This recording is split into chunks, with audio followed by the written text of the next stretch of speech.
البدع والأهواء، أهل البدع العقائدية وأهل البدع السياسية. نقول بيننا وبينكم السلف، بيننا وبينكم الكتب، كان فيقول البدع بيننا وبينكم. الرحيم. قال Imam Al-Bukhari rahimahullahu taala, Al-Babus Sabi'u Wasitun, bab yang ke-67, bab ma yaqa'u minan najasati fis samni wal ma', suatu benda yang jatuh ke dalam minyak dan air. Dan di sini bukan berarti dicampur, tapi minyak ataupun air. Benda ini apa? Minan najasa, dari benda yang najis. Sebenarnya yang menjadi permasalahan adalah, bukankah ini kitabul wudu? Lalu kenapa yang dibahas kalau benda itu jatuh ke dalam minyak ataupun jatuh ke dalam air? Boleh jadi karena kalau untuk air jelas, yaitu kita wajib mengetahui ini airnya masih suci atau tidak kalau kejatuhan benda najis. Maka memang ini akan masuk dalam kitabul wudu. Tapi minyak tak mungkin kita wudu dengan minyak. Lalu untuk apa dibahas di sini? Boleh jadi ini sebagai pelengkap. Yaitu apa? Sebagaimana najis mungkin jatuh ke air, mungkin pula jatuh ke minyak. Walaupun untuk masalah minyak memang tidak terkait dengan wudu. Atau boleh jadi ini dimasukkan ke dalam kitabul wudu karena kita tahu yang namanya wudu ini untuk bersuci. Bersuci dari apa? Ya, bersuci dari hadas. Sementara terkadang kesucian itu juga dari sesuatu yang najis. Nah, makanya ini pembahasannya masih ada keterkaitan, yaitu benda najis yang masuk ke cecair, bagaimana hukumnya, apakah dia ikut ternajisi atau tidak, dan apa yang wajib kita lakukan.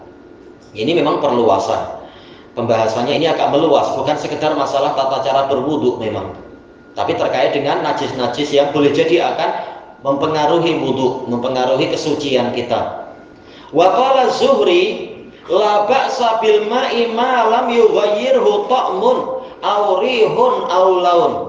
Az-Zuhri mengatakan tidak mengapa kita berwudu dengan air, terserah air apapun, asalkan dia tetap air sih ya, air yang mutlak, selama dia tidak dirubah oleh suatu cita rasa, yaitu cita rasa najis, atau rih, yaitu aroma, bau najis, au laun, atau warna najis. Maka boleh untuk berwudu dengan air tadi. Asar ini diriwayatkan, kata Al-Hafidh, diriwayatkan oleh Ibnu Wahab di dalam Al-Jami' beliau, dan dari jalur Ibnu Wahab diriwayatkan oleh Al-Baihaqi dan sanadnya sahih. Intinya apa itu?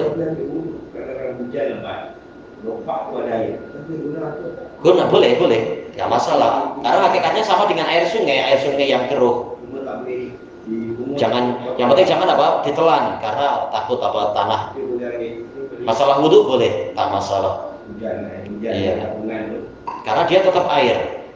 Iya. Baik. Kalau air itu kayaknya warna coklat. Kalau coklatnya kata para ulama adalah coklat tanah, itu tidak mengapa. Tapi kalau coklatnya adalah mungkin apa, coklat minuman, apa itu namanya? Ya, minuman itu ya, minuman coklat Milo. Kata para ulama ini bukan lagi air yang mutlak, ini air yang muqayyad. Dikatakan apa itu? Ma'us syirab misalkan. Orang sana bilang syirab, atau ma'ul asir, itu apa, air perahan, air jus. Itu sudah bukan air yang mutlak lagi. Tapi kalau air itu ada seluruh, mana juga beli, maka ya memang makanya perlu apa, kita endapkan dulu, atau kita tapis dulu, kita tunggu sampai mungkin apa itu tanah-tanahnya agak turun sehingga jadi jernih sedikit. ada bendangan bawah boleh. Tidak masalah, yang penting kita lihat jangan sampai terlalu keruh lalu mata sakit.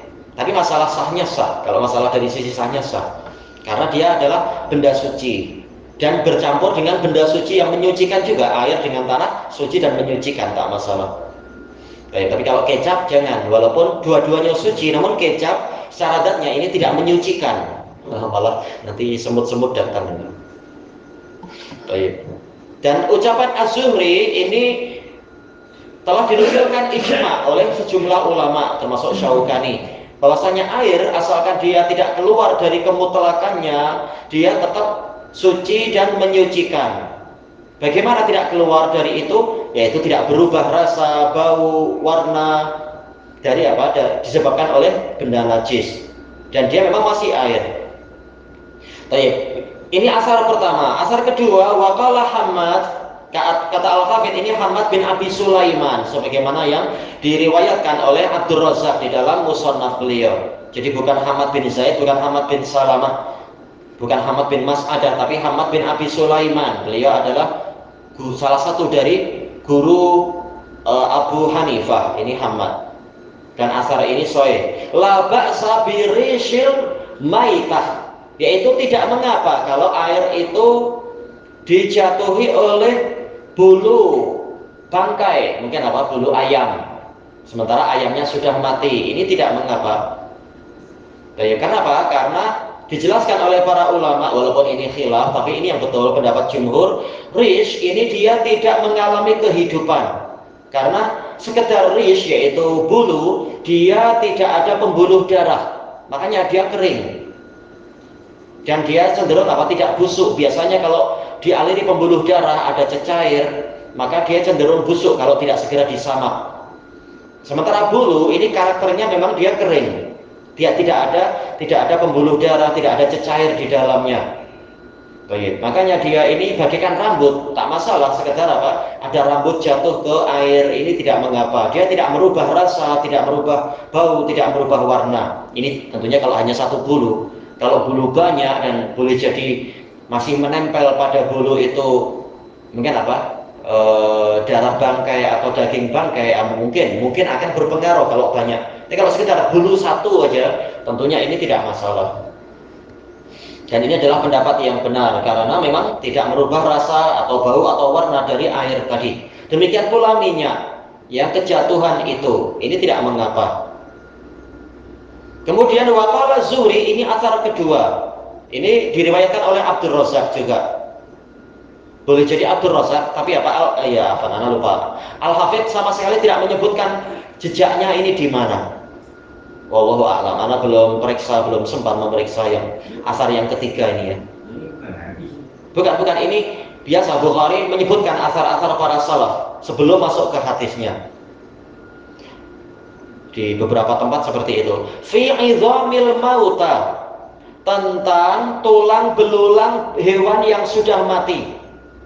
Nahwal fil, seperti gajah, tulang gajah. Kita menemukan tulang gajah misalkan, tulang belikatnya bentuknya macam sendok kan, atau apalah tak tahu. Tak, gading nanti dulu. Ini tulang, nanti ada gading, pembahasan gading. Tapi nggak masalah, tapi gading nanti aja. Ini sama aja. Ya, ini Az-Zuhri sudah pergi ke Syam juga, beliau imam negeri Syam. Dan bukan mustahil, ternyata di gurun pasir menemukan itu kan, apa itu, fosil-fosil hewan purbakala. Sekarang ditemukan. Iya, boleh jadi di Mesir ada, bukan di Mesir, di Syam. Zuhri ulama Syam, selain ulama Madinah. Dan wal ghairi, dan yang selainnya.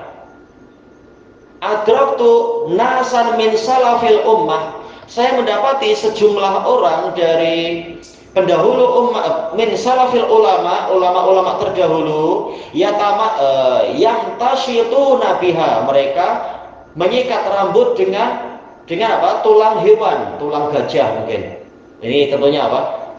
Kepakaran orang-orang yang mungkin mengukir atau memahat tulang dibuat jadi apa itu, sikat rambut. Ana pernah dapat di Indonesia itu dijual memang. Entah bagaimana, mungkin digergaji cantik-cantik lalu dibelah cantik-cantik, jadi memang jadi sikat cantik, jadi sesuatu yang apa istilahnya, seni, bernilai seni. Tapi tak sebaik sikat modernnya. Ya jelas lain, namanya apa? Produk tangan manusia.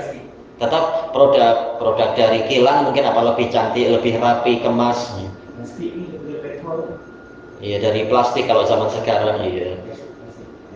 Ayo, wayaddahinuna fiha, mereka memakai minyak di dalam tulang itu. Nggak tahu ini apakah maksudnya, yaitu sumsumnya itu sumsum tulang ternyata ditemukan lemak, minyak, ataukah maksudnya tulang-tulang yang besar itu dengan kepakaran para pengrajin di masa itu dibuat semacam box atau tabung atau ya istilahnya jadi tempat untuk menyimpan minyak, bukan mustahil tulang-tulang yang besar kerajinan. Mungkin dijalur ke minyak. Boleh jadi, intinya kata Az-Zuhri la yarawna bihi ba'sa, mereka memandang seperti ini tidak mengapa. Maksudnya adalah bahwasanya tulang-tulang tadi walaupun misalkan ini adalah bangkai, tulang dari bangkai, maka seperti ini tidak mengapa. Memang ini khilaf, tetapi memang yang rajih adalah tidak mengapa. Pembahasannya seperti tadi, apakah tulang itu mengalami kehidupan atau tidak di masa dimana masih hidup. Sejumlah ulama disebutkan oleh Al-Hafidh mengatakan tulang itu mengalami kehidupan dengan dalil di dalam surat Yasin, yaitu apa? Wa daraba lana mathalan wa nasiya khalqah qala may yuhyil 'idhama wa hiya ramim. Dia membuat permisalan untuk kami dan dia lupa pada dirinya sendiri, penciptaan diri sendiri. Dia mengatakan siapa yang menghidupkan tulang belulang yang sudah reput ini, dalam keadaan sudah reput. Berarti hakikatnya tulang itu mengalami kehidupan. Cuma ulama yang lain mengatakan bukan maksudnya tulang itu betul-betul jadi hidup, namun makhluk hidup itu disusun dengan disusun pada tulang. Tetap tulangnya adalah benda mati menurut pendapat yang lain. Karena darah bukan ada di dalam tulang, tapi menempel pada tulang, di luar tulang. Tak masalah. Sama saja kita ikut pendapat pertama ataukah kedua, yaitu biasanya yang namanya tulang, kalaupun dia menempel ke badan kita atau menempel ke air, dia tidak merubah rasa, tidak merubah bau, tidak merubah warna. Tentunya tulang yang sudah kering, bukan tulang yang dalam keadaan masih ada cecair, ada darahnya, atau masih ditempeli daging. Tentunya bukan yang seperti itu. Tapi tulang yang memang sudah kering, sehingga layak untuk diambil manfaatnya, untuk perkakas rumah, perkakas kecantikan dan sebagainya. Tulang itu bukan makanan jin. Makanan jin memang. Kalau lagi sikat Nggak masalah, istilahnya itu hak kita yang membeli atau kita yang menemukan. Insya Allah jin Allah kasih rezeki yang lain. Allah Ta'ala telah mengatakan Huwaladzi khalaqa lakum ma fil ardi jami'a. Dialah yang menciptakan untuk kalian semua yang di bumi. Jadi boleh kita menemukan tulang dinosaurus mungkin, lalu kita jual atau kita buat jadi alat-alat itu hak kita. Selama tidak disimpan oleh jin. Kalau jinnya menyimpan nggak nampak ya sudah. Tapi kalau dohirnya adalah terbengkalai ada di tanah, maka ini luqatoh. Kecuali kalau tertulis ini milik jin ifrit, maka tak perlu kita cari masalah. Jangan-jangan memang jinnya ada di situ, kebetulan barang jatuh. Tapi kalau nggak ada tulisan apa-apa, hukum dohir belum ada yang memiliki, boleh kita mengambil barang itu.